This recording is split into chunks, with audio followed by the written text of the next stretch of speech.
cave on Earth, and no one was ready for what awaited them below Dot. What began as a simple scientific expedition turned into an encounter with something that was never meant to exist. Subscribe to the channel and tell us in the comments where you're watching this video from. Marcus Daniels had always believed that silence was a kind of mercy.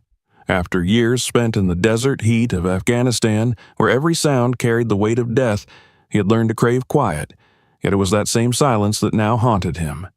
The kind that followed explosions, the kind that stayed when the world stopped screaming.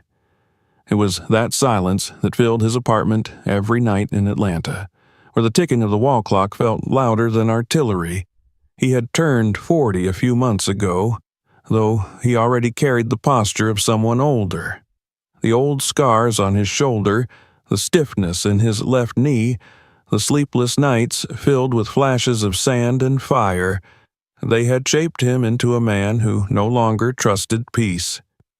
He worked now as a documentarian, wandering from one obscure project to another, chasing what others feared to look at. Remote tribes, forgotten battlefields, ghost towns consumed by nature. His films were raw, unpolished, but real, honest enough to win small festivals, never big enough to change his life. He survived from one commission to another, carrying his battered camera bag and the weight of his past like a single burden. Most of his nights were spent editing alone, the flicker of the screen reflecting off tired eyes, while the city outside hummed with lives more stable than his. One morning, between the spam and overdue bills, he noticed an email that seemed out of place. The subject line was simple: Expedition Proposal, Baryobkin Cave. The message was short, formal, and strangely confident, sent by an institute he had never heard of, a partnership between a Georgian geological university and a small American research foundation based in Savannah. They wanted him to join a scientific expedition to the Caucasus Mountains to document the descent into the deepest known cave on Earth. All expenses paid. Full creative freedom. A chance to capture what no human eye had truly seen. At first, Marcus thought it was a mistake. He had filmed volcanoes, crumbling cathedrals, refugee camps, but never anything involving pure geology. Yet, the more he read, the more it pulled him in. The words, "the deepest natural cavity on Earth," struck him with something between awe and dread. The invitation was more than professional. It felt almost personal. There was something in it that whispered to him, something about going down, descending, facing the dark. He reread the message several times that day.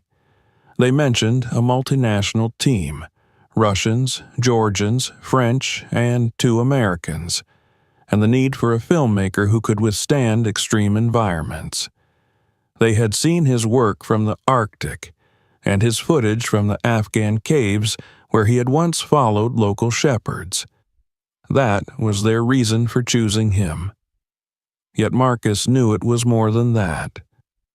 Somewhere, deep inside, he felt the pull of a test, the same inner call that used to make him volunteer for the hardest missions, not for glory, but for the feeling of standing at the edge of something that could swallow him whole. For days, he couldn't decide. He looked at the ceiling of his small apartment, the cracks that resembled maps of places he had never been. He thought about his father, a man of the South who had worked himself to death in a factory, believing the world never gave men like them a way out. Marcus had escaped through the military, then through film, but the truth was he'd never really escaped at all. He'd only gone deeper inside himself, into quieter and darker tunnels. When he finally accepted the offer, he told no one. In the following weeks, the world began to shrink around preparations. He studied old Soviet records about the Baryobkin cave, long-forgotten scans of yellowed documents where men with rough hands had written coordinates and numbers that descended into madness. There were reports of collapses, of lost radio signals, of climbers returning mute or broken. Some claim the cave breathed at night, its air warm and pulsing, as if the mountain itself were alive. The official records dismiss these tales as geological anomalies, but Marcus had been in enough places where the line between fact and fear was thin as dust. He didn't believe or disbelieve. He simply noted the pattern, how every expedition ended abruptly, the notes always stopping mid-sentence, the final line almost identical. Mission terminated for safety reasons.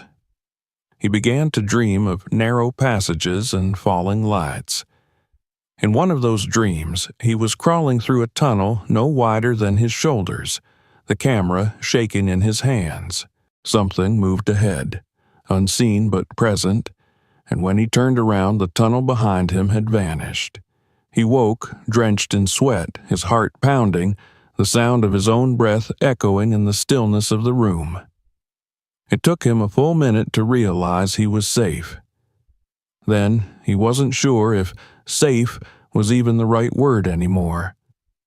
The flight to Moscow was long, filled with faces that blurred into anonymity.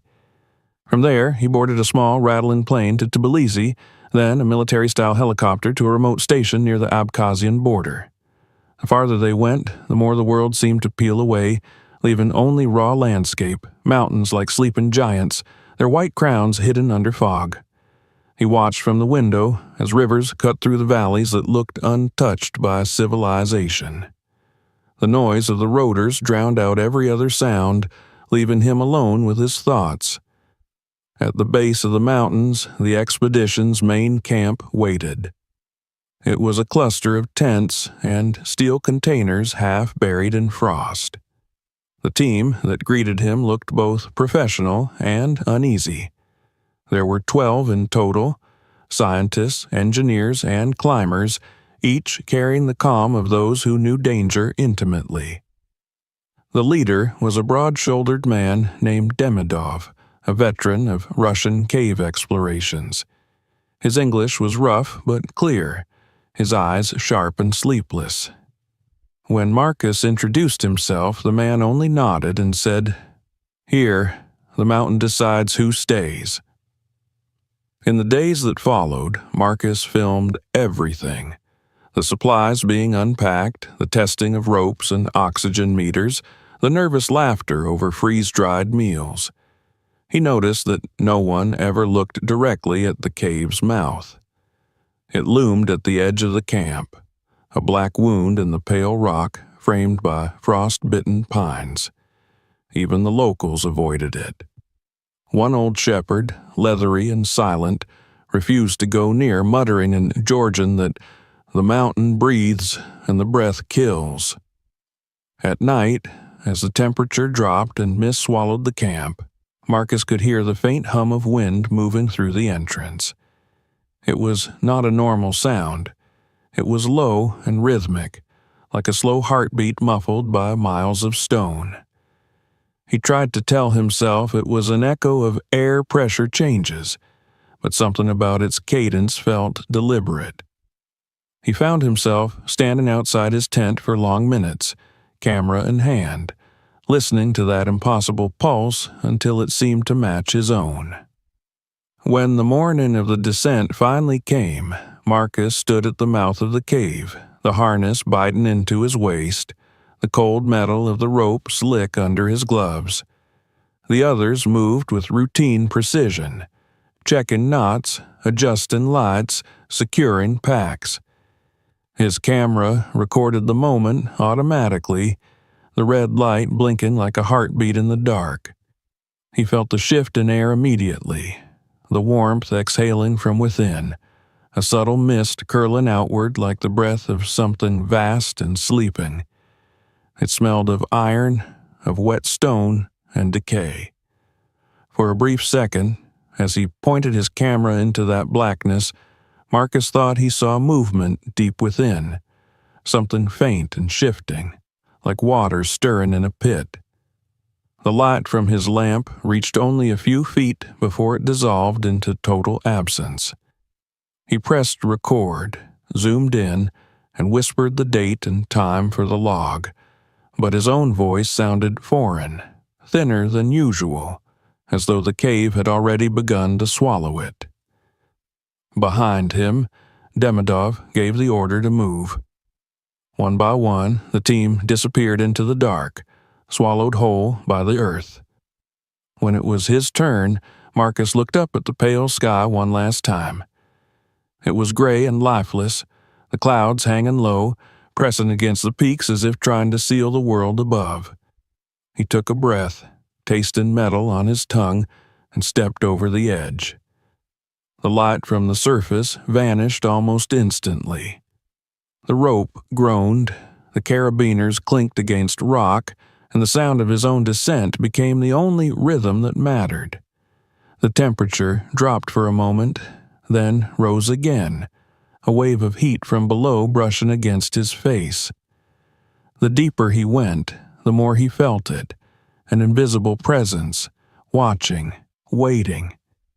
His headlamp illuminated the rock walls that seemed to pulse with their own faint moisture, veins glistening like skin under sweat. The air was alive, and he realized with a strange calm that he was no longer entering a geological formation. He was entering something that breathed. At the first landing, he switched off the camera for a moment and looked down into the endless vertical shaft beneath him. The light from his lamp reached maybe 20 feet before fading into complete black. Somewhere below, he could hear the metallic echoes of the others setting ropes. It wasn't the sound of rock against steel. It was slower, deliberate, almost like a reply. He shook the thought away, but it stayed. The mountain was not silent. When he resumed recording, his hand trembled slightly. The red light blinked again, and for a second the lens fogged from his breath. He wiped it clean, aimed it downward, and said quietly into the mic, "Entry point, 2,270 meters above sea level. Baryobkin Cave. Descent begins." His voice vanished into the dark, absorbed, devoured. The world above was gone. The sound of the wind was replaced by the dripping of unseen water and the faint rustle of his own movement. The cave closed around him, ancient and patient, as if it had been waiting for this, for him to return to where all things end. And as he followed the last glimmers of the team's light into the abyss, Marcus realized that for the first time in years he was not haunted by the silence. He was inside it. And the silence was breathing back. The first sensation that struck Marcus after stepping beyond the mouth of the cave was weight. Not physical, but atmospheric, as if the very air thickened around him, pressing against his chest and eardrums. The rope creaked as he descended, the sound echoing upward like the faint wail of something ancient and slow. The light from his helmet traced the jagged limestone walls, revealing glistening streams of condensation that reflected back in trembling ripples. Above, the surface world had already vanished. The last traces of daylight were swallowed by the narrow shaft, replaced by the steady flicker of their lamps, 12 small hearts beating in the dark. They moved cautiously, step by step, the descent taking them through passages that twisted like veins. The deeper they went, the less sound existed. Even the metal clinks of their gear seemed muffled, as though the cave itself absorbed noise, digesting it. Marcus's camera hung against his chest, recording intermittently, the lens fogging with every exhale. He could feel sweat forming under his gloves despite the chill that should have accompanied such depth. It was as if the cave generated its own heat, an invisible pulse rising from below. Each landing revealed a new layer of the Earth's anatomy. wet stone shimmering like bone, narrow fissures where wind whispered through unseen corridors, and chambers where the ceiling disappeared beyond the reach of light. The scientists were clinical, efficient, measuring humidity, checking readings, logging coordinates. Yet, even the most disciplined among them hesitated before moving on, pausing to listen to something they couldn't quite name.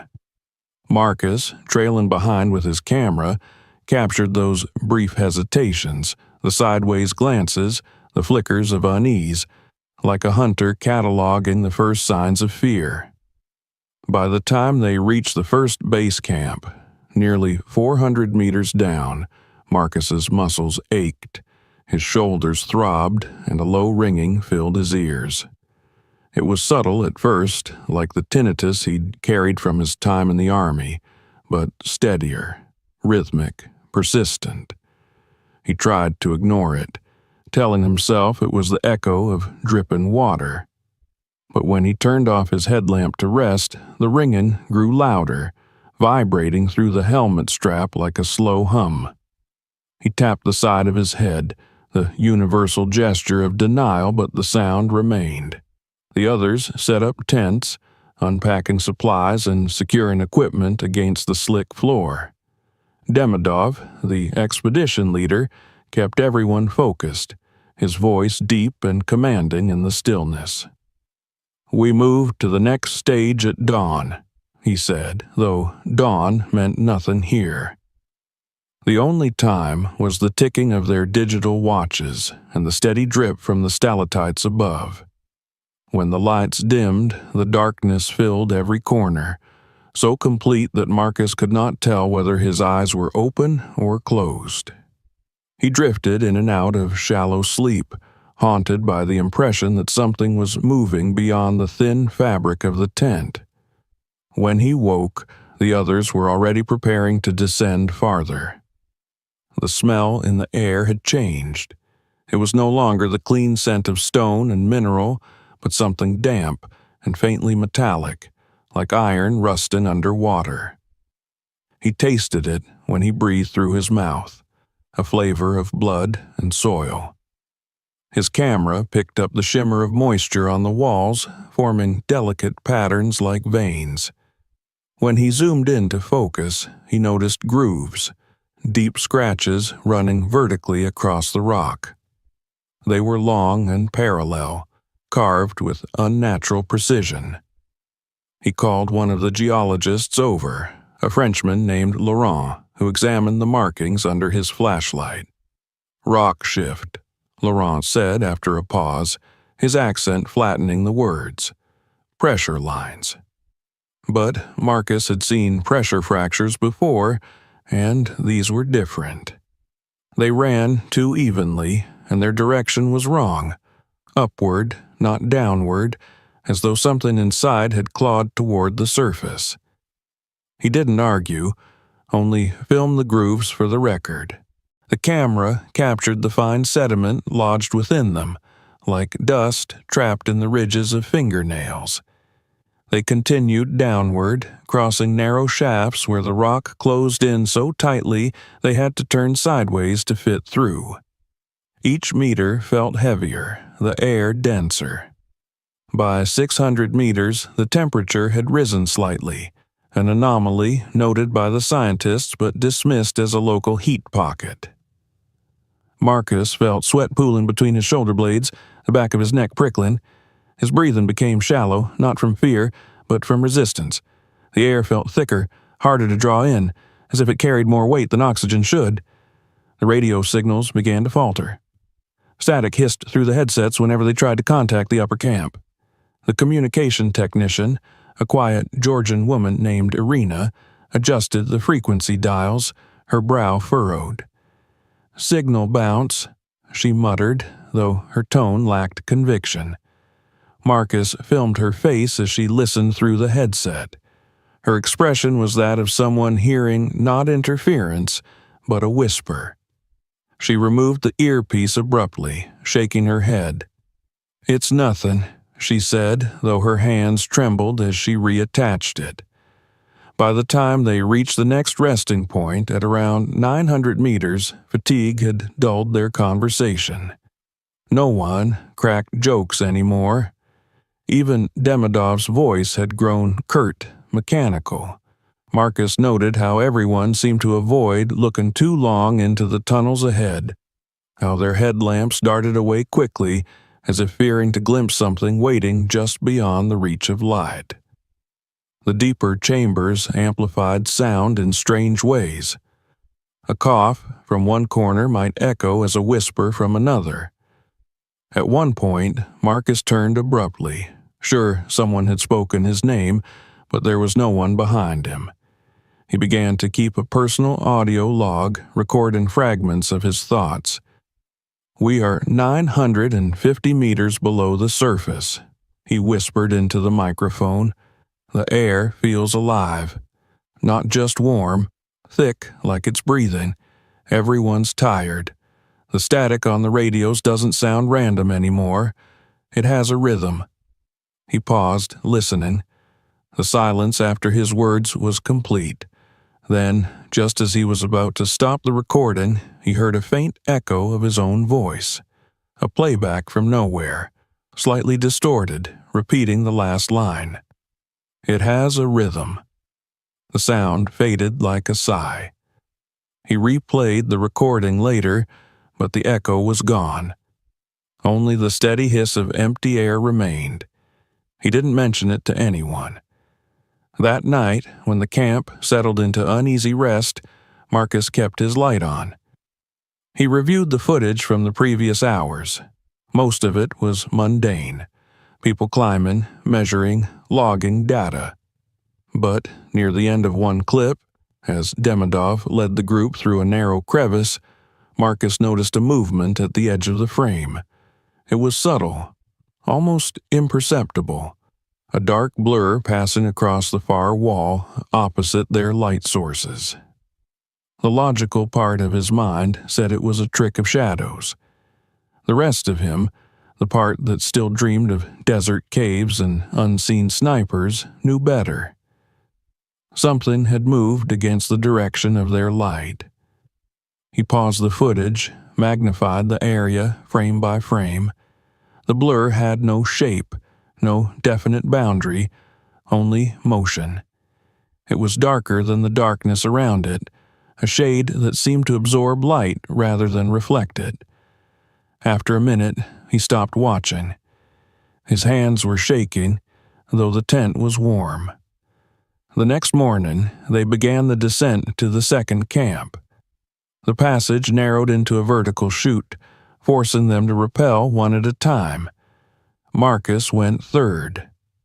The sound of his harness scraping against rock echoed for long seconds after each movement. About halfway down, he froze. From below, faint but distinct, came the sound of tapping. Metal on stone, irregular, deliberate. 3 slow knocks, a pause, then 2 shorter ones. He waited, listening. No one else reacted. When he reached the bottom, he asked Demidov if someone had been signaling. The leader frowned. No one touched anything.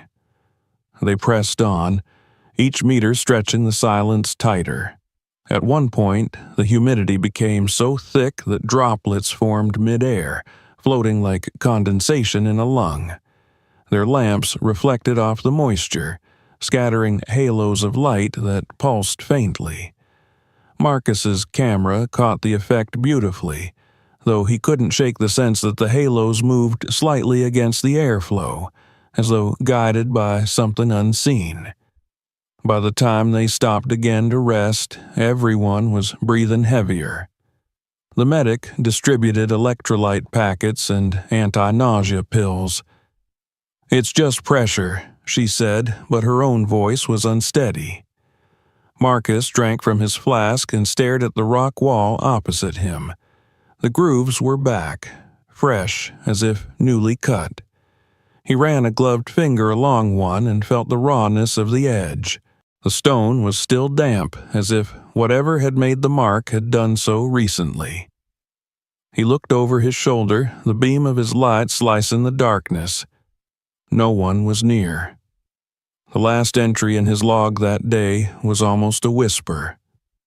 "We've reached 1,500 meters. The air smells like iron. The stone feels warm. There are markings on the walls that weren't there before. I keep thinking the echoes are late, but maybe they're early, like the cave answers before we speak." He stopped, letting the words sink into the recorder. The silence that followed felt heavier than before, pressing down from every direction. As the team prepared to move again, Marcus turned off his light for a brief moment, wanting to experience total darkness. It was supposed to be absolute, a scientist's measure of pure black. But after a few seconds, he realized it wasn't. There was still something faintly visible, a suggestion of movement, a glow that wasn't light but presence. He blinked, convinced it was imagination. Then someone behind him whispered, "Did you see that?" He turned, heart hammering, but the voice belonged to no one. Everyone else was ahead of him, already clipping onto the next line. The descent continued, relentless, mechanical. Ropes creaked, boots slipped on wet rock, helmets knocked against walls slick with moisture. The deeper they went, the more Marcus felt the pressure behind his eyes, like the mountain itself was leaning closer, studying them. When they finally reached the next camp at 1,800 meters, the exhaustion was total. The team barely spoke. They ate in silence, their faces pale, their gestures robotic. Marcus sat apart from the others, back against the wall, camera in his lap. He switched it on without recording, just to use the screen as a faint light source. In the glow, he saw droplets sliding down the wall beside him. For a moment, he thought it was water. Then he realized the droplets were moving upward, against gravity, slowly tracing the direction of the scratches. His throat tightened. He turned off the screen. The darkness swallowed everything, and the faint hum returned, steady and pulsing, like breath drawn from deep within the stone.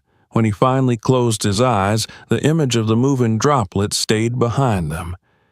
He knew, even before sleep took him, that something in this place was alive. It might not have flesh or bone, but it listened. And now it knew their rhythm.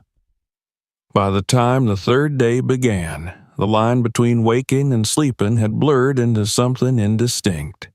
No one could tell if they had truly rested or simply drifted into a temporary pause between waves of exhaustion. The air inside the cave seemed to change with every breath. One moment, thin and metallic, the next heavy and moist, like the lung of something immense breathing just out of sight. Marcus sat near the edge of their camp, recording his thoughts in low whispers that merged with the endless drip of water echoing from the ceiling.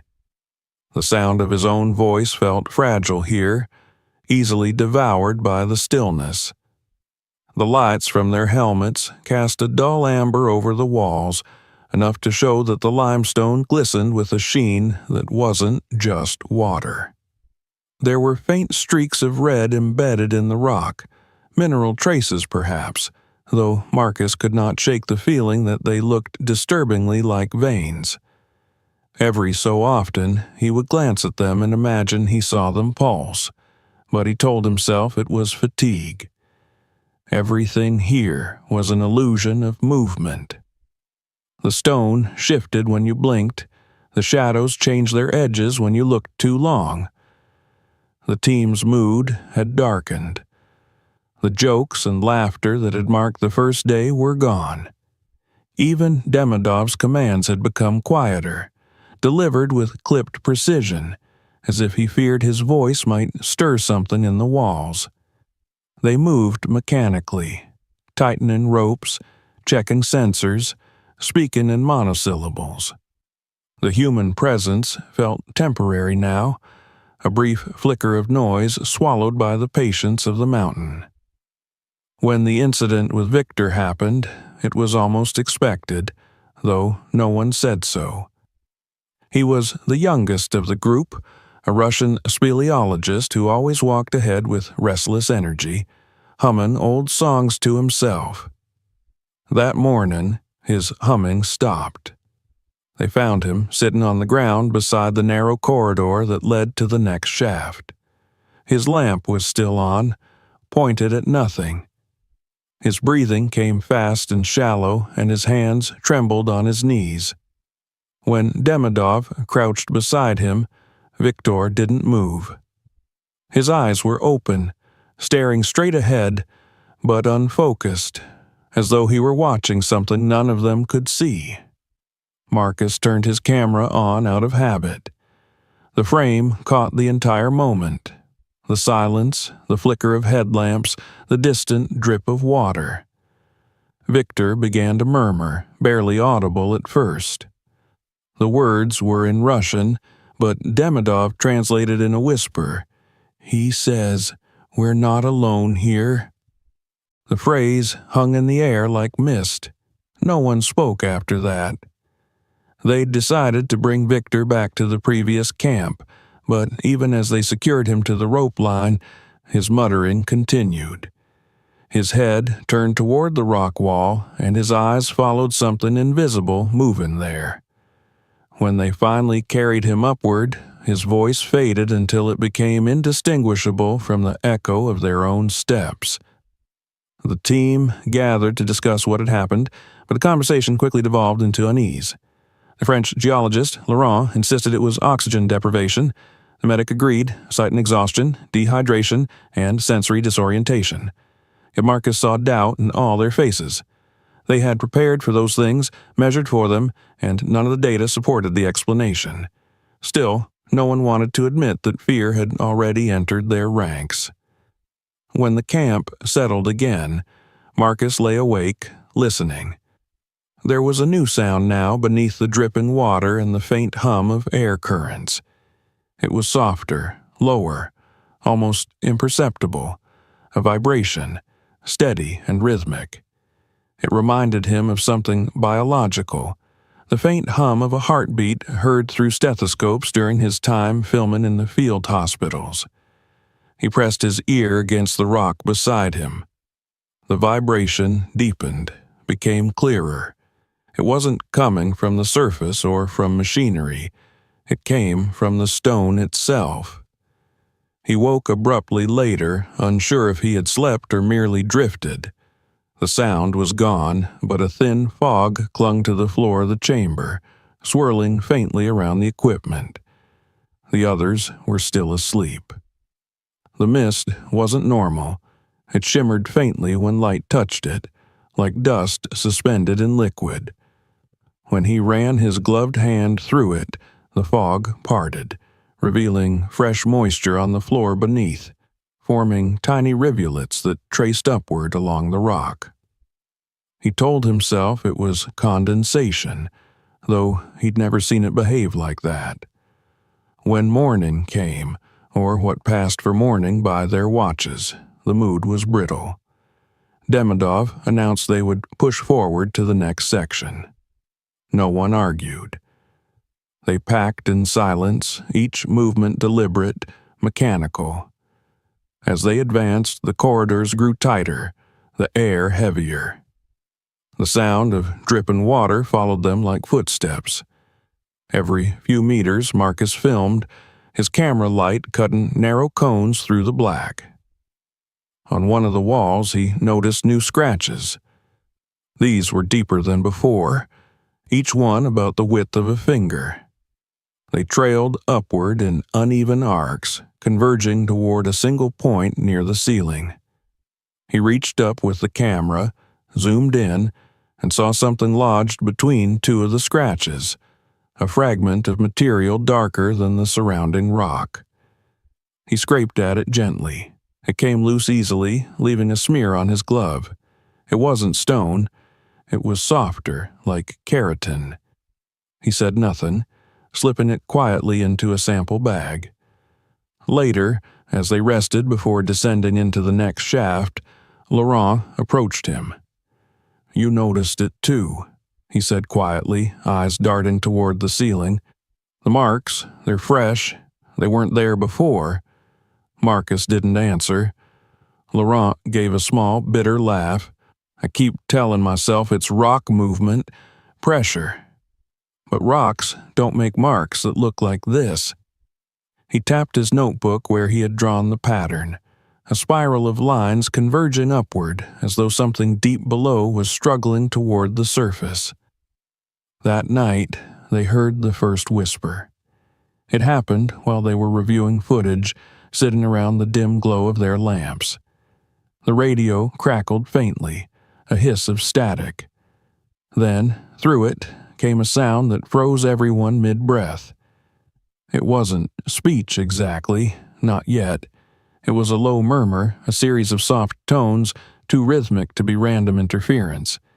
It lasted less than 10 seconds before dissolving back into static. No one spoke. Irina, the communications technician, stared at the radio as if it had betrayed her. "Feedback," she said finally, though her voice shook. "From the lower chamber." But Marcus had seen her eyes when the sound came through. She'd heard what he had, a cadence too human to dismiss. Later, after the others lay down, he listened to the playback through his headphones. At first, only static. Then, faintly, a voice, filtered and distorted, speaking in a language he couldn't place. He rewound the tape 3 times before realizing that it wasn't a language at all. It was his own name, stretched and warped, as though someone far away were trying to pronounce it through a mouthful of water. He didn't tell anyone. He simply turned off the recorder, placed it face down, and sat there in the dark, trying to slow his breathing. The following day, Laurent vanished. It happened between one checkpoint and another, a space of barely 30 meters. He'd been second in line, and when they reached the next chamber, he was gone. No sound, no call for help, no broken rope. They searched the side tunnels for hours, finding nothing except his helmet light, still on, resting against a wall. The beam illuminated a section of rock slick with moisture. Beneath it, etched into the stone, were fresh scratches, parallel lines, 5 of them, running upward. The discovery shattered the team's composure. Some wanted to ascend immediately. Others argued they needed to find him first. Demidov's authority began to falter under the weight of fear. Marcus filmed as they argued, though he felt guilt for doing so. He wasn't recording evidence anymore. He was documenting collapse. When they finally stopped searching, the silence felt heavier than before, dense enough to press against their throats. That night, Marcus dreamed he was still holding the camera. The light flickered, revealing the narrow tunnel ahead. At the far end, a figure stood, tall, featureless, glistening like stone. When he lifted the lens to focus, the figure tilted its head, and the sound of breathing filled the tunnel, not his own, but something slower, deeper. He woke, gasping. The image burned into his eyelids. For a long time he sat motionless, certain he could still hear it, the faint rhythm of inhalation and exhalation coming from somewhere behind the walls. He tried to rationalize it. Sound carried strangely down here, distorted by the structure of the tunnels. He told himself that again and again as the team packed to move deeper. But, as he fastened his harness, his hand brushed the rock beside him, and it was warm, noticeably, unnaturally warm. He pulled his glove back and touched it again. The surface vibrated faintly, like a muscle beneath skin. By the time they reached the next chamber, the air was different. It no longer smelled of earth and stone, but something sharper. Ozone, metal, the aftertaste of blood. Their lamps flickered as though the cave were absorbing the electricity. The medic complained of dizziness. Irina said her radio was picking up low-frequency interference. Marcus's camera light dimmed unexpectedly and then flared bright again, casting long, trembling shadows that seemed to shift a moment too late, like reflections of movements already made. They stopped to rest. No one ate. No one spoke. Marcus reviewed his footage mechanically, frame after frame, until one sequence made him freeze. It was a shot of Victor before his breakdown, sitting by the wall, staring at the stone. For a single frame, barely a fraction of a second, something else was visible behind him, emerging from the darkness. A blur, not quite human, with angles that bent the wrong way. It was gone as soon as it appeared. He played it back several times, slowing it, but each time the image seemed to change slightly, as if resisting capture. When he finally shut the camera off, he felt a presence at his back. The air behind him moved, just enough to brush the hair at the nape of his neck. He turned slowly. Nothing but darkness. Yet the warmth lingered, the undeniable impression of breath. They moved again, descending toward the fourth camp. Marcus kept close to Demidov now, not trusting the gaps that formed between them. The tunnels narrowed, forcing them into single file. Every scrape of rope and boot seemed magnified. At one point, the walls pressed so tightly that the fabric of Marcus's jacket snagged on the rock. As he twisted free, his light swept across the stone, and there, inches from his face, were more markings, deeper than before, the edges sharp, glistening wetly. He exhaled, and his breath condensed on the surface, forming beads that trembled before running upward along the grooves. He said nothing. There was nothing to say that would make sense. When they finally reached the next chamber and secured the camp, exhaustion made them move like sleepwalkers.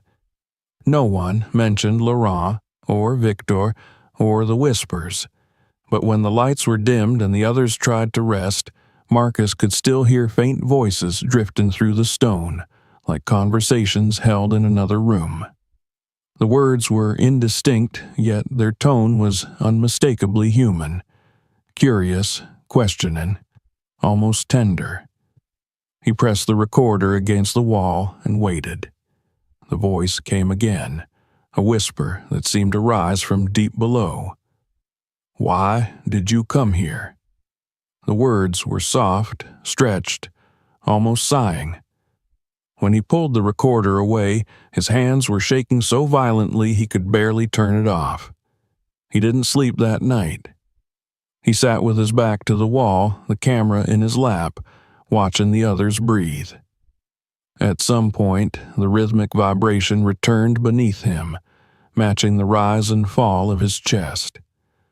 The mountain was breathing again, and this time it was breathing with them. The next descent began in silence. No one dared mention the whisper that had carried through the rock the night before. It lingered in their heads, suspended between disbelief and dread. Marcus did not replay the recording. He didn't need to. The words were already carved into his memory, each syllable etched with precision. "Why did you come here?" It had not been a hallucination. The others might have denied hearing it, but he could see it in their faces that morning as they packed, each movement slow, deliberate, as if they feared the noise might summon something listening in the dark. The air felt different now, denser. It no longer simply filled their lungs, it pushed back. Every breath came with resistance, a subtle pressure that made the chest ache. The sound of boots on rock had changed too, softer, more muted, as though the ground beneath had become porous. The headlamps flickered often, even the batteries freshly replaced. It wasn't just fatigue. The cave itself seemed to be closing around them, reshaping into narrower veins. At a little over 2,000 meters down, the temperature began to climb. At first, Marcus thought it was the heat of exertion, but the thermometer readings confirmed it. The air had warmed by almost 10 degrees since the last checkpoint. In theory, it should have dropped. The others noticed it too. Their breath came out in short, labored gasps, not from altitude, but from a sensation of inhaling something thick, like mist made of heat. The metallic tang in the air sharpened. Every inhale tasted faintly of rust, of blood. They paused in a chamber where the rock walls shimmered as if covered in condensation. But when Marcus reached out, the surface was dry, the sheen not moisture but a mineral glow reflecting their light.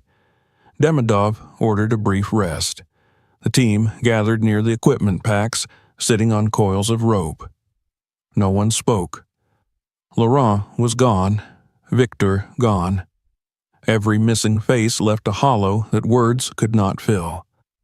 Marcus set the camera on the ground beside him, pointing it toward the darkness ahead. The lens caught the slow drift of dust motes glowing like suspended ash. When they resumed moving, the passage narrowed into a crevice barely wide enough for a single person.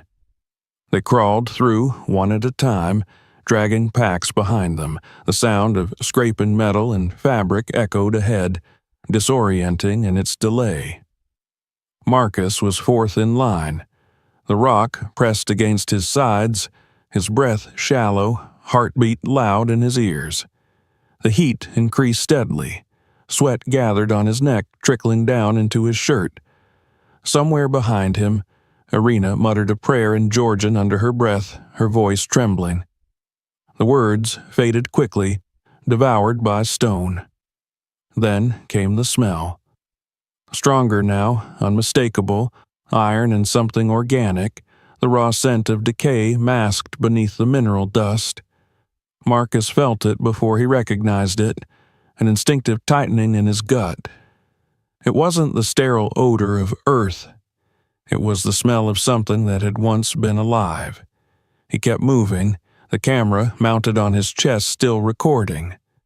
The beam of his light shook with every motion, darting across the rock until it caught something that made him stop. Ahead, at shoulder height, the wall bore a cluster of deep scratches. Not straight this time, but curved, overlapping, forming a crude spiral. He raised a hand and traced one of the grooves with his glove. The stone was warmer there, almost hot. His fingertips tingled through the fabric as though the rock vibrated faintly. He called out to Demidov, but the leader was already ahead, vanishing into the next bend. Marcus hesitated, then followed. The tunnel opened suddenly into a large chamber. The shift was so abrupt it felt like stepping from a throat into a lung. The ceiling rose out of sight, and the air grew strangely turbulent. Here, the warmth was unmistakable, a steady current flowing upward from below, brushing against their faces like exhalation. The sensation was wrong in every possible way. Air should have been still this deep, trapped and cold, but this air was alive. Irina's voice came through the static-filled radio, thin and panicked. "There's movement," she said, "in the readings." But before anyone could ask, her light swung toward the far wall. A crack ran across it, thin, no more than a few inches wide, but from within that crack poured a faint stream of vapor. Marcus stepped closer. The air that flowed out was warm, not lukewarm, but body warm, carrying the unmistakable scent of soil and something metallic. He crouched, holding a small sensor near the opening. The temperature jumped several degrees. Demidov warned him to stay back, but curiosity was stronger. Marcus leaned closer, watching the vapor rise. It curled like smoke, not dissipating but moving with purpose, drifting upward and vanishing into the dark above. The longer he watched, the more he sensed that the air coming out wasn't random. It pulsed faintly, matching a rhythm. He realized what it reminded him of: breathing. Slow, deep inhalations and exhalations, steady as sleep. He recorded everything, speaking softly into the microphone. 2010 meters. Airflow from within the rock, warm. Direction, outward, toward us. It's rhythmic. His own voice trembled as he said it. He glanced at the others. Irina refused to look. The medic, pale and sweating, murmured that she felt dizzy. The others shifted uneasily, drawn between awe and fear. Then came the noise. It began as a faint hum, so low that Marcus thought it was an electronic feedback. But it wasn't coming from the equipment. It came from the crack itself. The sound deepened, layered with tones that seemed to fold over one another. It wasn't random vibration, it was organized, patterned. There was almost a sense of intention. Demidov barked an order, his voice cutting through the noise. "We go back." But before they could move, the hum turned into a sharp metallic resonance that filled the chamber like the ringing of a struck bell. The walls trembled. Dust rained from above. Irina screamed that the pressure was spiking. Marcus felt it too, the shift in air as though the mountain had inhaled deeply, gathering strength. He stumbled backward, pulling his camera against his chest. The hum abruptly stopped. The silence that followed was heavier than the noise. For several long seconds, no one moved. Then, from deep within the crack, came a sound that froze every muscle in Marcus's body. It was not mechanical. It was not geological. It was a single, low exhale, long and soft, unmistakably alive. They withdrew in near panic, the professional discipline that had carried them this far unraveling. Back in the previous chamber, Demidov ordered a halt. His voice shook as he told them they would ascend the next morning. "We've seen enough," he said, though his eyes betrayed the same disbelief that Marcus felt. "We're not equipped for whatever this is." No one argued. They sat in silence, their lamps dimmed to save power. The warmth of the air persisted, wrapping around them like an invisible current. Marcus replayed his footage on the small screen. At first, nothing unusual, just the vapor, the shifting shadows. But near the end of the clip, before the hum began, something flickered deep within the crack. A blur of motion, subtle and brief. He magnified the frame. It was impossible to define, a distortion of light, a shape without edges. Then, a single frame later, a shadow crossed the foreground, as if something had passed directly in front of the lens. He froze the image, staring at it until his vision blurred. It wasn't fear that filled him now, but realization. Whatever existed beyond that fissure wasn't inert. It wasn't rock or wind or gas. It was something aware. Sleep was impossible. The others tried, their bodies curled against the stone, but Marcus stayed awake, listening. The warmth fluctuated in steady intervals. Every so often, a faint tremor rippled through the ground beneath them, subtle enough to mistake for heartbeat. The sound came again, distant this time, a slow, low vibration, like breath drawn through an immense throat. Sometime, near what their watches marked as dawn, Marcus noticed moisture forming on his camera lens. He wiped it away, only for it to return instantly, thicker, as if the air itself were condensing into water. When he looked toward the tunnel leading back to the crack, he saw faint tendrils of vapor drifting outward, curling through the chamber like smoke. They weren't random. They moved in synchronized pulses, each coinciding with the tremors underfoot. The cave was exhaling again. He recorded the phenomenon until his battery nearly died, capturing the vapor's movement. The footage showed the mist expanding and retracting rhythmically, responding to some unseen force below. At one point, when he leaned too close to the wall, He felt a sudden gust of warm air against his face, like the breath of something vast moving just behind the stone. He stumbled back, the camera shaking. When the air settled, the wall was quiet again, its surface glistening faintly. The decision to retreat came swiftly after that. Even Demidov, who had dismissed every previous anomaly, looked shaken. They packed in silence, avoiding one another's eyes. Before leaving, Marcus aimed his camera once more at the fissure. The lens focused just long enough to capture the vapor thinning, retreating back into darkness, as if the mountain were closing its mouth. As they began their ascent, the silence between them was almost unbearable. The radios remained off. No one wanted to risk hearing another voice that wasn't theirs. Marcus moved last, the faint glow of the fissure behind him fading with every step. Yet, even as they climbed, he could still feel it. The pulse of the air through the stone, the faint vibration that followed the rhythm of his heartbeat. Hours passed before they reached a stable plateau. Everyone collapsed to rest. Marcus sat apart, removing his gloves and pressing his hands to the rock floor. It was still warm. When he closed his eyes, he could feel the vibration echoing faintly through his bones, a whisper that wasn't sound but memory. He understood, without reason or evidence, that they hadn't simply stumbled upon a natural anomaly.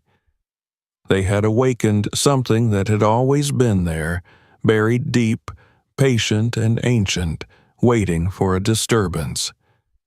He thought of Victor's words, the madness in his voice when he said they were not alone. Now, Marcus knew he had been right.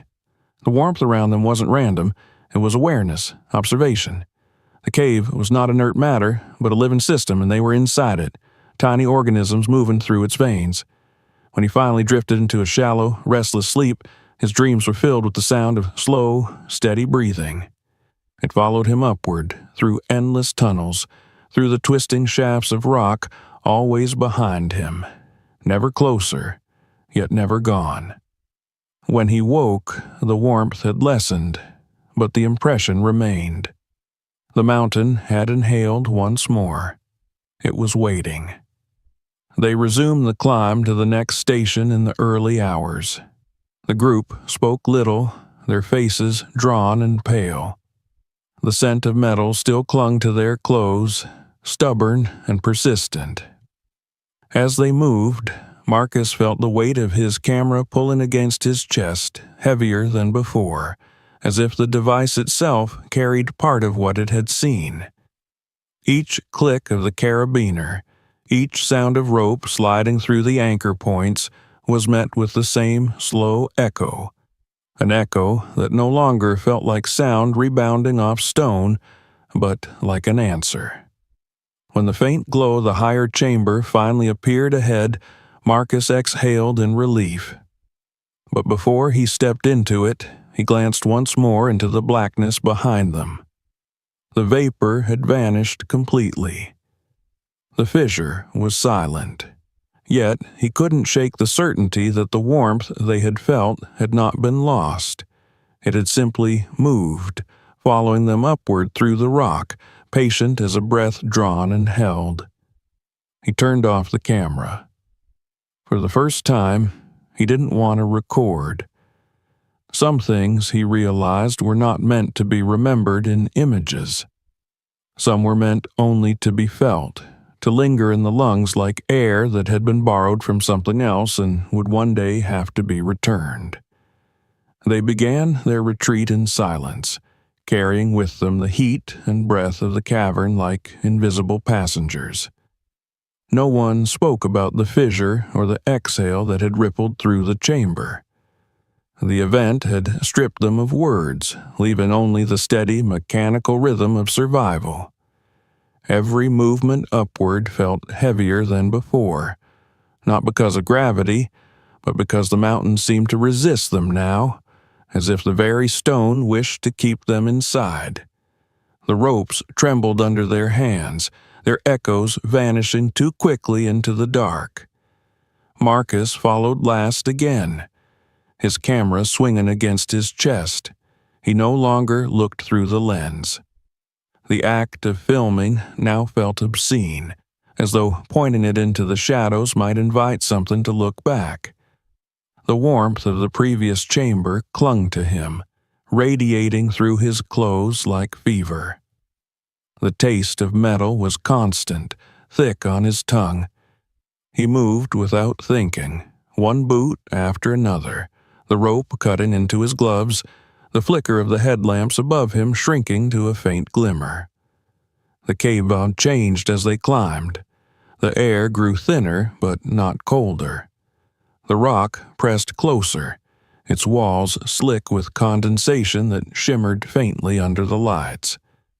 At one point, when Marcus placed his hand against the wall to steady himself, he felt it pulse beneath his palm, a faint rhythmic vibration, alive.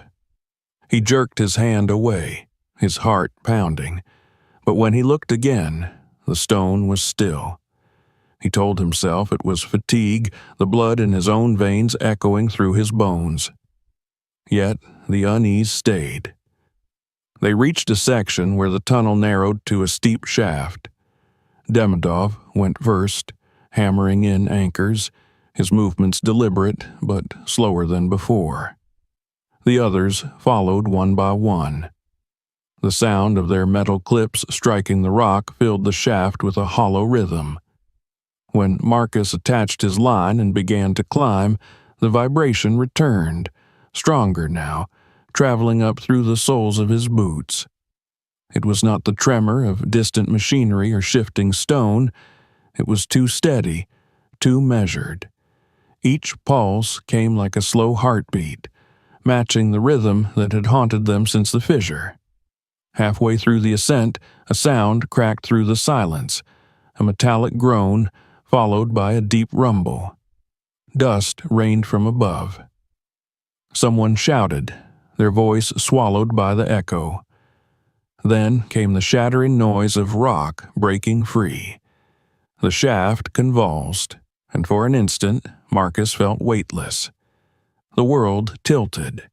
His rope snapped taut, jerking his body hard against the wall. Pain shot through his ribs.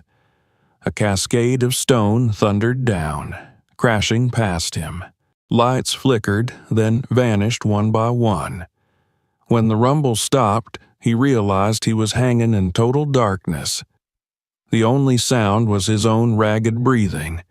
His harness bit into his hips. He called out, but the echoes distorted his voice, stretching it into something unrecognizable. Far above, someone's headlamp flickered faintly. He tried to climb, pulling against the rope, but the wall had shifted, the surface now slick with falling debris. The air was thick with dust, choking him. Somewhere below, a faint voice cried out, then fell silent. He climbed higher, every movement an agony. When he reached a ledge, he collapsed onto it, coughing, his throat raw. His hands were bleeding through the gloves. He switched on the small backup lamp attached to his belt. The beam cut through the dust, revealing the devastation. The shaft had partially collapsed. Chunks of stone and twisted rope hung where his teammates should have been. There was no sign of movement, only the faint sound of pebbles settling like the afterthought of an earthquake. He called for Demidov, for Irina, for anyone, but no answer came. The radio hissed with static when he tried it. The channels were dead. For a long moment, he just sat there, the weight of the silence pressing on him like another layer of rock. Then he heard it. The same low hum that had preceded the exhale in the chamber below. It came from the newly opened fissure behind him, soft and resonant. The air warmed again. The hum grew deeper, vibrating through the ledge into his bones. He turned the lamp toward the fissure. The opening was narrow, jagged, as though the collapse had torn the cave's skin apart. From within, a faint light glowed, a dull red pulsing faintly, like the ember of some distant fire. Marcus stared at it, transfixed. The air flowing from the fissure carried the same scent as before, metallic and warm. His rational mind screamed that it was dangerous, that he should climb up, find the others, but the pull was irresistible. He crawled closer, his camera still recording automatically. The glow brightened slightly as he approached, revealing a slope leading downward. He felt the heat radiating from below, not enough to burn, but enough to make the air shimmer. When he leaned closer to peer inside, the lamp flickered, distorting the shadows. For a brief moment, he thought he saw movement within the red light, shapes shifting like silhouettes cast through water. Then the lamp went out completely.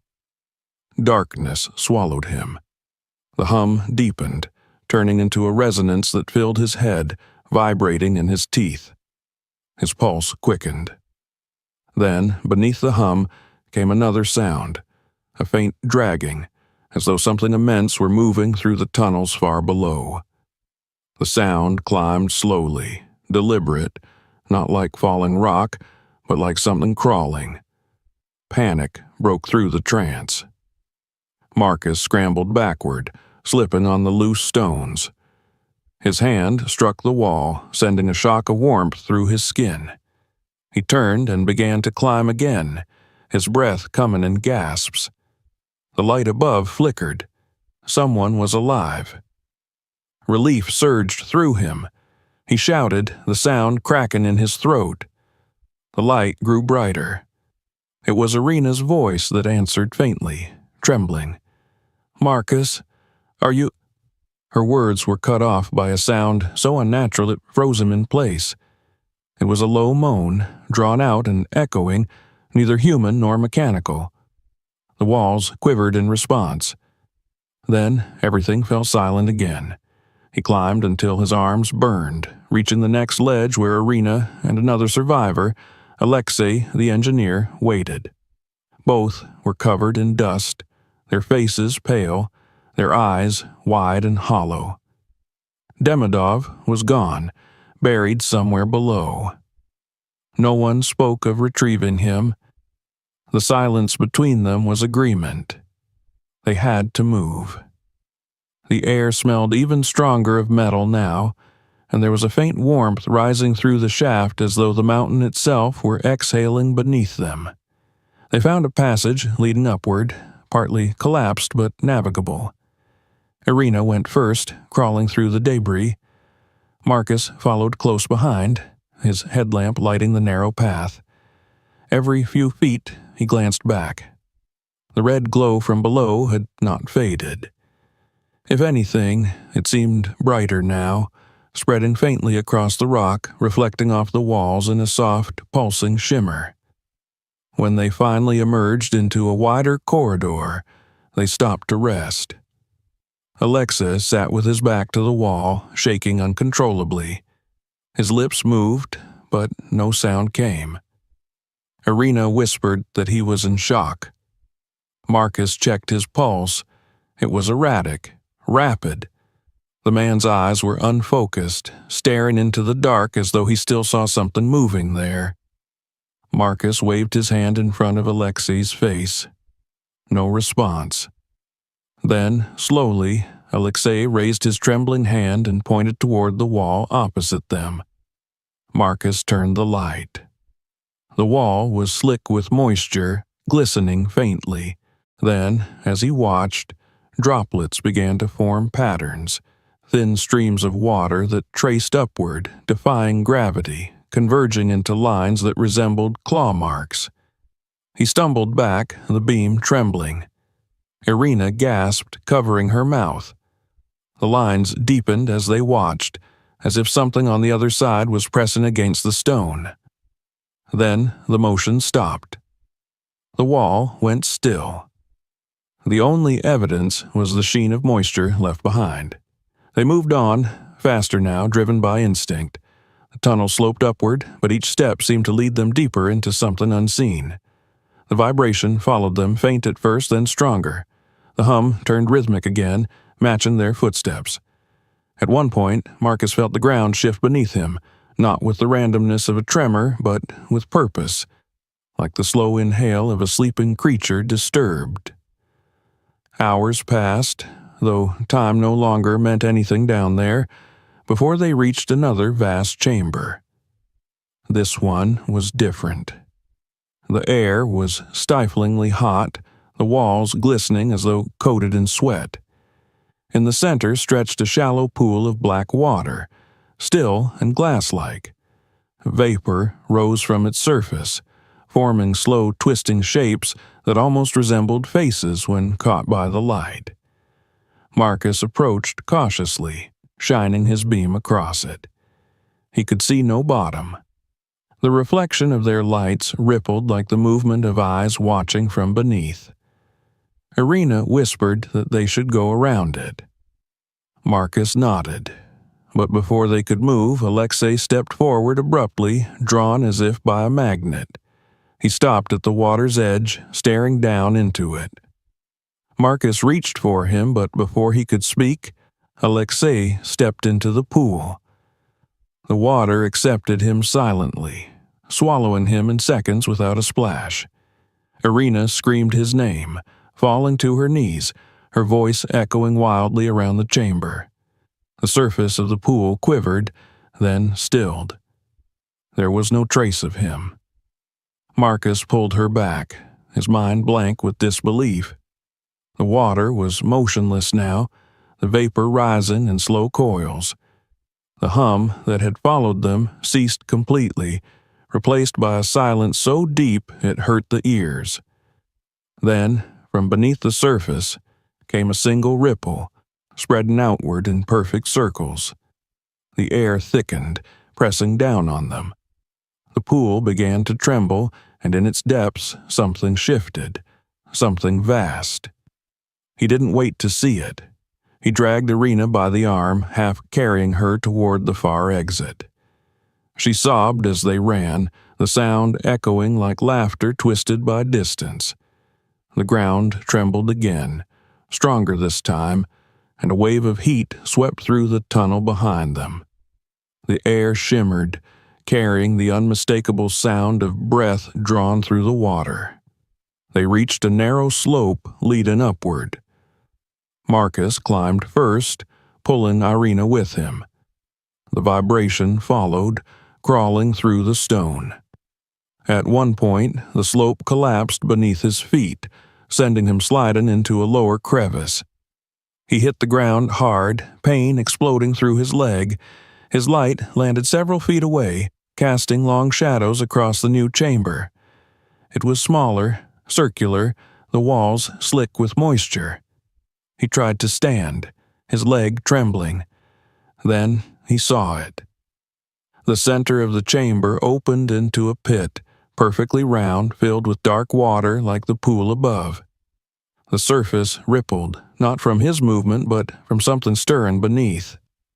He stared, frozen, as faint shapes appeared beneath the surface, outlines that looked disturbingly human, drifting just below visibility. The air here was warm and wet, each breath tasting of iron and stone. He lifted his camera with shaking hands. Through the lens, the water seemed to move differently, slower, as if time lagged beneath the surface. The shapes coalesced into vague silhouettes, their movements deliberate, reaching upward. Then, from the pit, came a sound, a deep, resonant knock that echoed through his chest. Once, twice, then silence. The hum began again, louder than before, filling the chamber with vibration. The water shuddered. The silhouettes vanished. Marcus turned, limping toward the slope. He heard Irina calling his name faintly from above, her voice distant and distorted. He climbed, every muscle screaming, his leg burning with pain. When he finally reached the top, she pulled him up, her hands slick with sweat and dust. Together they collapsed, gasping. Behind them, the chamber remained still. The hum faded slowly, replaced by the steady sound of dripping water. Marcus looked back once, just long enough to see that the pool below was now perfectly calm. In its surface, his lamp's reflection shimmered briefly, then dimmed, as if a shadow had passed over it. They didn't speak. They simply moved upward, guided by instinct and the desperate urge to see light again. Marcus's thoughts blurred into fragments: the warmth, the breath, the red glow. The mountain no longer felt like stone around them. It felt like flesh. Every tunnel was a vein, every vibration a pulse. And they were still inside it, still part of its rhythm. When they finally stopped to rest, he recorded a short message, his voice barely audible. "If anyone finds this, we're deeper than we should be. The cave breathes. It feels us. It's alive." He shut the camera off. The sound of dripping water echoed like an answer. He closed his eyes, but sleep did not come. The memory of the water, the silhouettes beneath it, stayed with him. They had not seen the face of what lived below, but they had heard its breath, felt its heartbeat. The cave was not just a place anymore. It was awake, and it knew they were still inside. The climb began without a word. After Alexei's disappearance, after the pool and its impossible silence, Marcus and Irina were no longer explorers. They were escapees, survivors of something that was still breathing somewhere beneath them. Their movements were mechanical, driven not by hope but by instinct, the need to rise, to feel distance between themselves and the living dark below. The warmth followed them still, clinging to their skin like fever, but the air had changed. It no longer pulsed in rhythm. It felt dead, stale, as if the cave itself were holding its breath. The headlamps cast long, trembling cones of light as they crawled through the narrow ascent. The walls were close enough to scrape their shoulders. Every movement made small sounds, metal on rock, breath on stone, that vanished almost immediately, swallowed by something denser than silence. At one point, Irina slipped and caught herself on Marcus's harness. Her hands were shaking, her eyes wide with exhaustion and terror. He didn't say anything. There was nothing left to say. The sounds of their own bodies had become alien, out of place in a world that seemed to reject them. After an hour, or maybe several, time had ceased to exist. They reached a plateau where the tunnel widened into an open chamber. The floor was slick and uneven, but for the first time in what felt like eternity, they could stand upright. The air here was colder, but it carried a faint smell of rot, the same metallic tang, but now muted by the sourness of decay. Irina sank to the ground, clutching her radio as if it were a talisman. Marcus sat beside her, removing his gloves. The skin of his palms was blistered, the edges of the cuts blackened by dust and blood. He checked the camera automatically, a habit more than a decision. The lens was cracked, the battery indicator flashing red, but it still worked. He turned it on and recorded their faces, pale, hollow, eyes too large in the glare. "Sixth day," he whispered. "2 survivors, unknown depth, possible collapse behind us. The air temperature fluctuates but stays warm and pulses. We're heading up."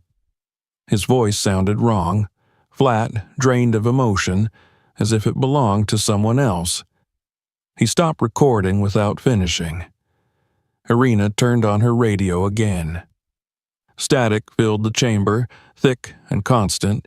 She adjusted the frequency, her hands trembling. For a few moments, there was nothing but white noise. Then a faint pattern emerged, soft, rhythmic, almost like breathing. Marcus stared at the device. "It's feedback," Irina said, though she didn't sound convinced. She lowered the volume, her lips pressed tightly together. "Just feedback." He nodded, though both of them knew it wasn't. They stayed there for a while, listening to the hum of the static. At some point, Marcus realized he could no longer feel the vibration beneath his feet. The heartbeat of the mountain had stopped. For a moment, that seemed like relief, but then he felt something worse, a void, as if the absence of that pulse left a silence too deep to exist naturally. The air pressed down on them, heavy and stagnant. He imagined the mountain, listening, waiting. When they resumed their ascent, fatigue made every movement agonizing. Irina's breathing had grown shallow, and she moved slower with each step. Marcus had to pull her forward at times. The tunnels twisted unpredictably, branching into paths that led upward and others that curved into nothingness. More than once, they chose wrong and had to turn back. Each dead end carried a new horror, a cavern that seemed to stretch infinitely into darkness, a narrow corridor where the walls pulsed faintly with heat, a shaft where the air shimmered like a mirage. At one point, they came across a narrow ledge overlooking a vast drop. Marcus aimed his lamp downward, expecting nothing but blackness. Instead, the beam caught movement, slow, rolling undulations like the surface of liquid stone far below. He froze, unable to breathe. The surface shifted again, and a faint glimmer of red pulsed within it, rhythmic and deliberate. Irina saw it too. She clutched his arm so tightly that her nails dug into his skin. They didn't speak. They turned and continued climbing without looking back. Hours passed, or maybe only minutes. The air thinned further, and with it came dizziness. Marcus's thoughts began to fracture. He saw flashes that made no sense. Sunlight through leaves, his mother's hands, the desert sky of Afghanistan. At one point, he thought he heard children laughing above him, their voices echoing faintly. But when he stopped, the sound disappeared. Irina began to mutter under her breath again, the same short prayer repeated over and over.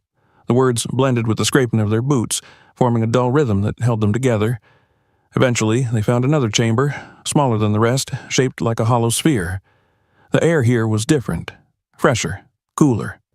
Marcus dared to hope they were nearing the surface. They rested there, sharing the last of their water.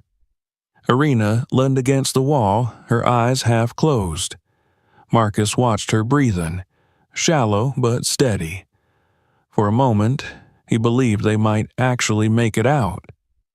Then he noticed something strange. The condensation on the walls moved in patterns, sliding upward in thin streams, converging in the center of the ceiling. It was the same motion he had seen before in the lower tunnels, the upward flow that defied gravity. He reached for his camera, turned it on despite the warning light. The screen flickered. Through the lens, the patterns were clearer, lines of moisture forming shapes, curling and interlocking until they resembled faint outlines of hands pressing from the other side. He lowered the camera and looked directly. The shapes were gone, replaced by normal streaks of water. He exhaled slowly, forcing himself to believe he'd imagined it. Then Irina stirred. "Do you hear that?" she whispered. Marcus listened. At first, nothing. Then, faintly, a murmur, distant but distinct. Voices, too many to count, echoing through the rock. They weren't cries or screams, but conversations, soft and continuous, as if a crowd were speaking somewhere beyond the walls. The language was unfamiliar, but the tone carried meaning, curiosity, questioning, sorrow. Irina's face went pale. She pressed the radio to her ear, convinced the sound was coming from it, but the device was off. The voices grew louder, overlapping, surrounding them. Marcus grabbed her hand and pulled her toward the exit. As they crawled through the narrow passage, the voices followed, fading and rising like waves. At times, they seemed close enough to touch. At others, they vanished entirely, leaving only their echoes in his head. When they emerged into another tunnel, the sound stopped abruptly. The silence was complete again. Marcus leaned against the wall, gasping. Irina was trembling, tears streaking the dust on her face. She whispered something in Georgian. He didn't understand the words, but he recognized the tone. It was a plea. They continued upward. The slope became steeper, the stone smoother, polished by centuries of water flow. Marcus's hands slipped more than once. Irina stumbled frequently, and he had to haul her up by the harness. Their lights dimmed, batteries near exhaustion. Darkness pressed closer, thick and heavy. Somewhere in that darkness something moved. He felt it before he heard it. A shift of air, a subtle displacement, like the passing of a large body through a confined space. He turned sharply, his light sweeping across the tunnel. Nothing. But the warmth returned, brushing against his neck like a slow breath. He switched off the lamp, holding Irina still. They waited, listening. The warmth pulsed once, then again, and with it came a sound so faint he thought he imagined it, a whisper, drawn out and low, just above the threshold of hearing. He couldn't make out the words, but the tone was familiar. The same voice from the fissure, the same slow, deliberate cadence. The mountain was speaking again. He turned the light back on, half expecting to see the walls move in, but the rock was motionless. Irina began to sob quietly. Marcus took her hand and kept moving, refusing to look back.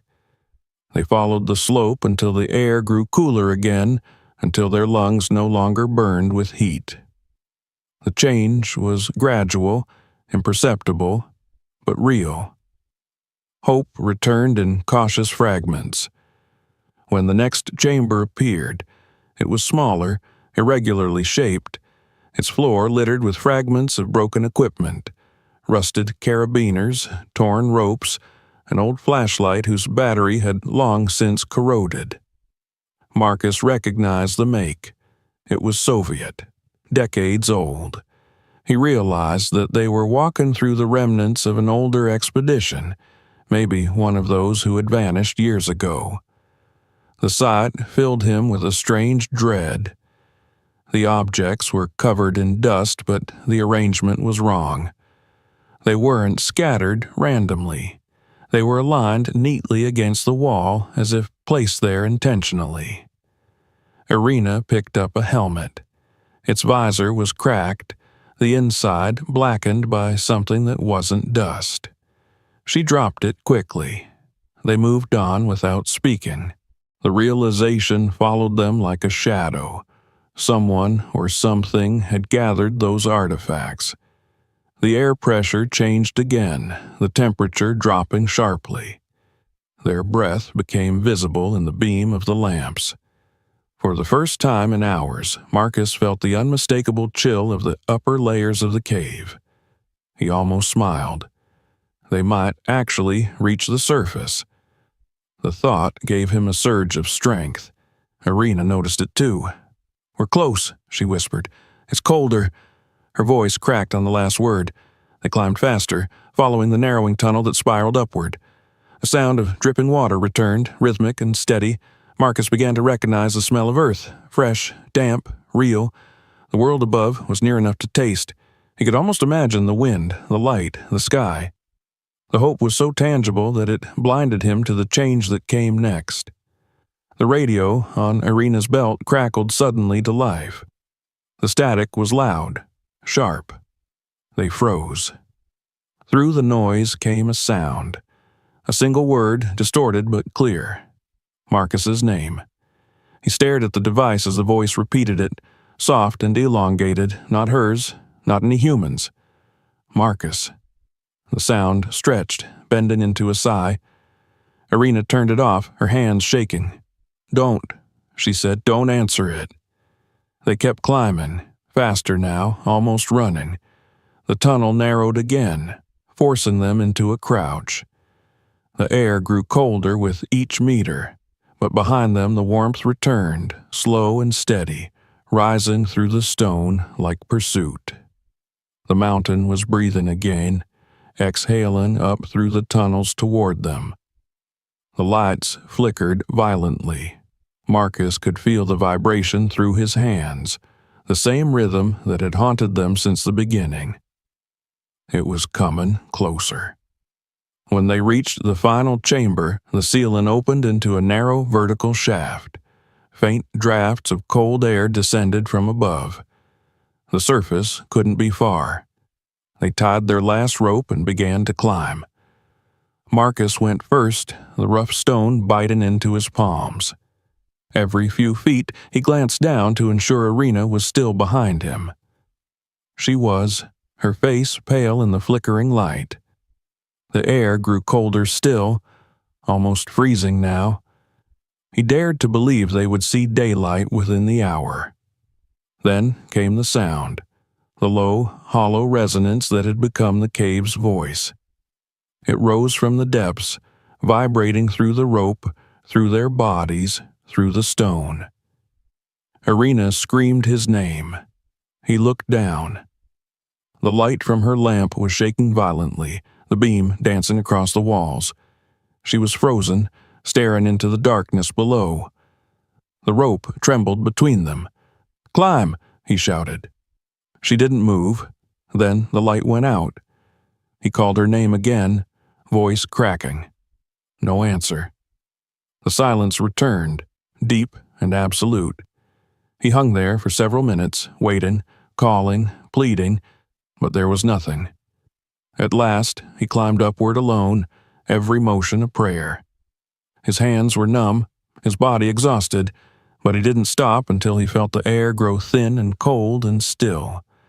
When he pulled himself onto the final ledge, he saw it, the faint shimmer of daylight filtering through a crack in the rock above.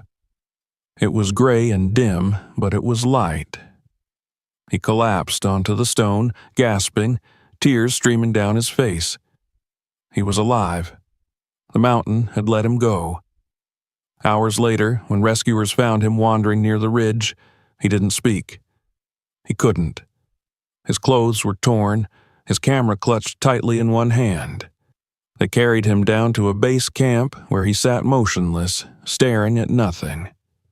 When they finally played back his recordings, they found hours of footage.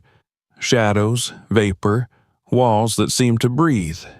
But near the end, just before the final climb, there was sound. A faint whisper close to the microphone, human, but not. It spoke in a language no one could identify.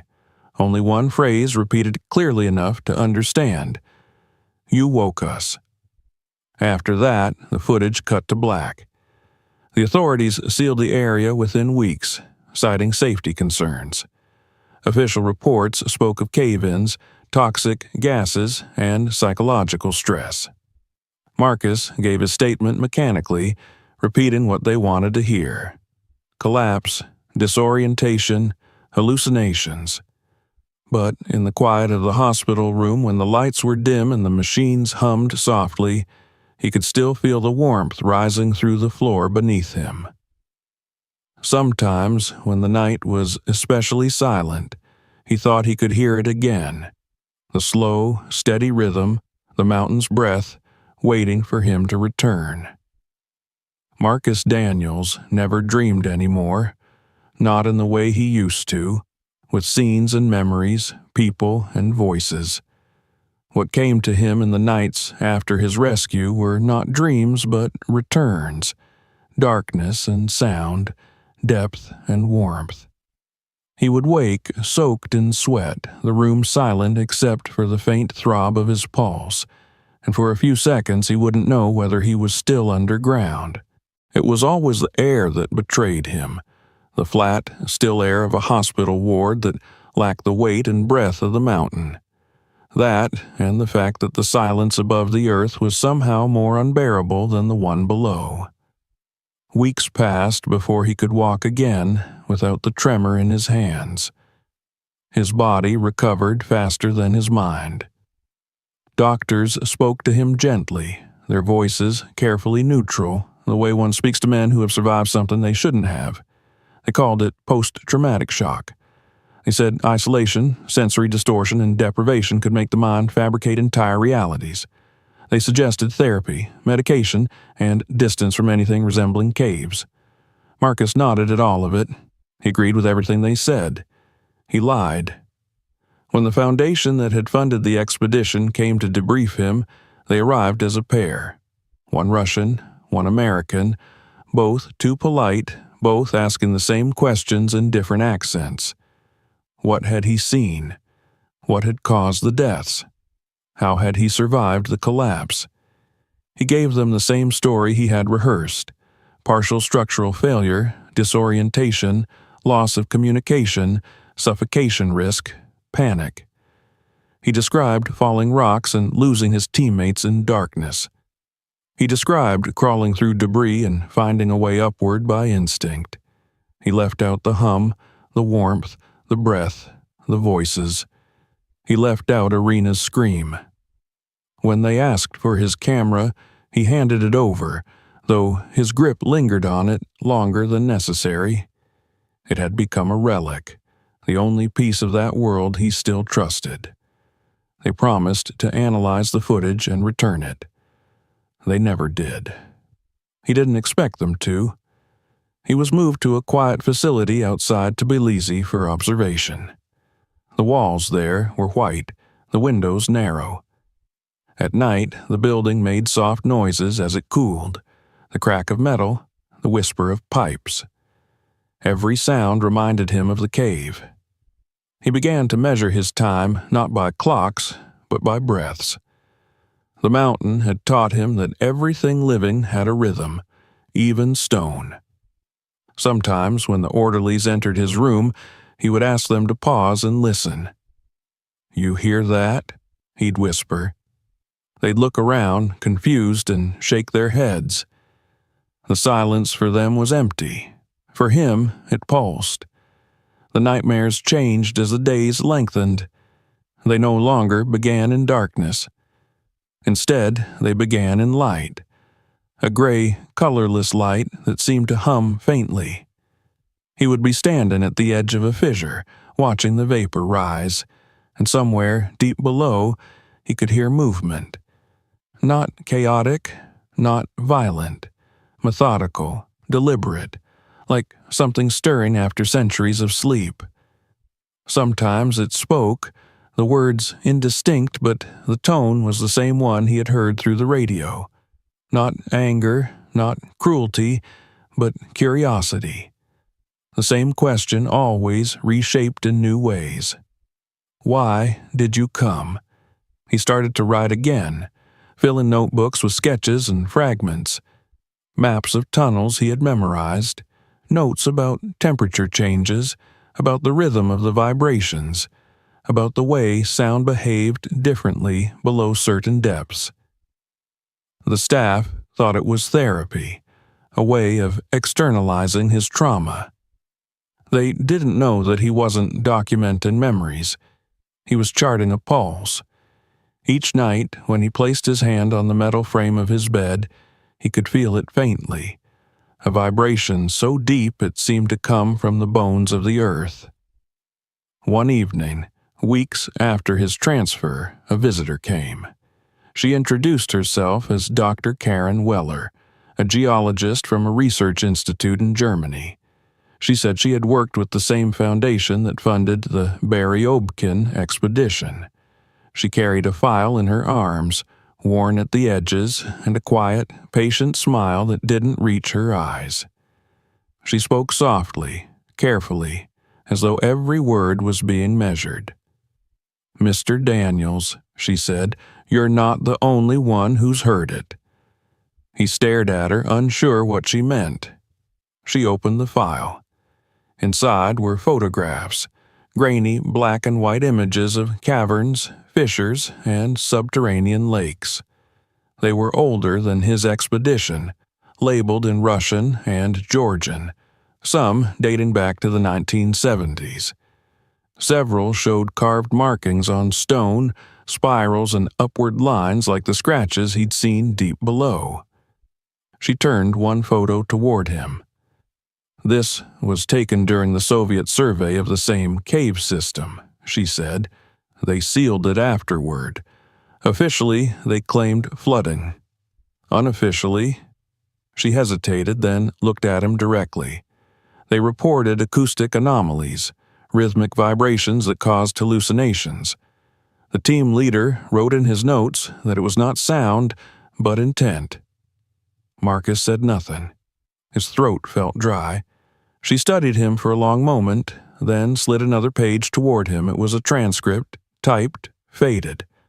The words were in English now, translated. At the bottom, a line of dialogue stood out in bold letters. "The cave is not empty, it remembers." When he looked up, her expression had changed. There was something in her eyes that he recognized, the same uneasy curiosity that had driven him into the mountain in the first place.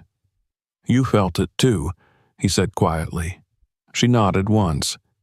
"Our team detected low-frequency patterns beneath several sites across the Caucasus," she said.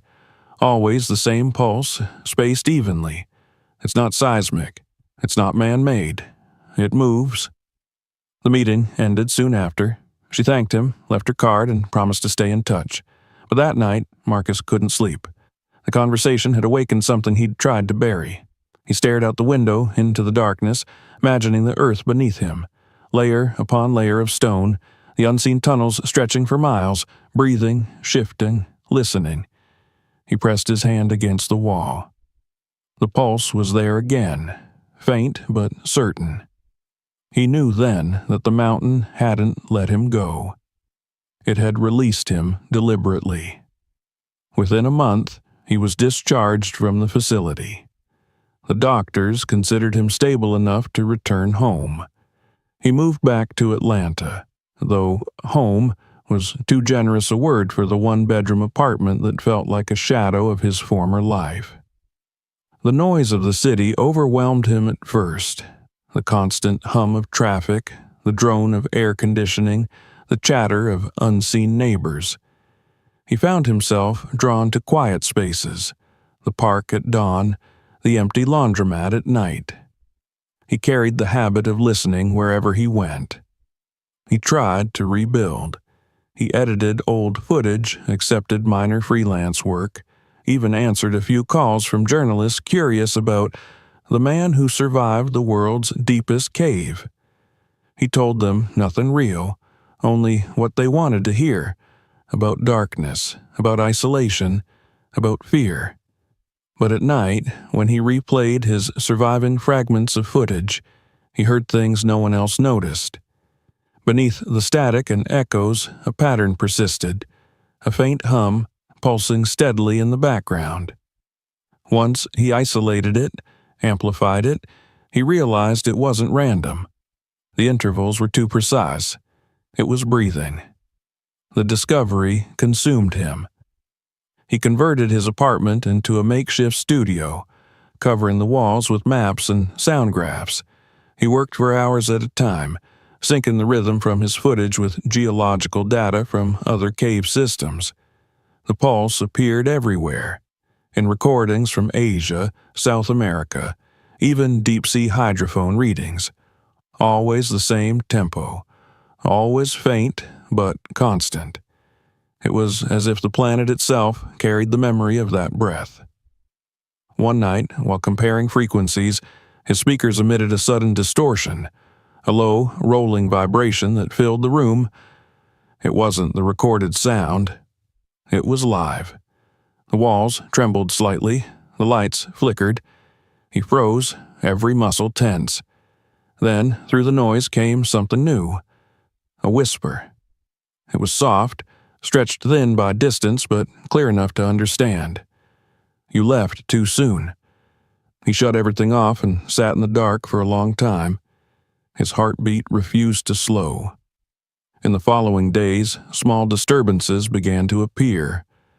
His mirrors fogged without reason.